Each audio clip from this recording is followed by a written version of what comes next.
libre la entrada a la plaza de toros para no tener ningún tipo de susto. Luego vamos a tener tiempo suficiente para poder disfrutar los animales que nos ha traído como ya está.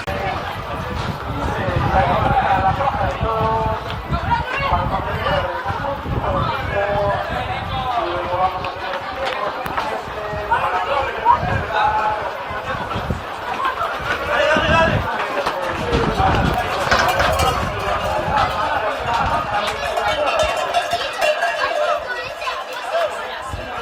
Luego vamos a tener tiempo suficiente para poder disfrutar de los animales que nos ha traído, como ya es tradición, la ganadería Mazarbeitia de Orozco.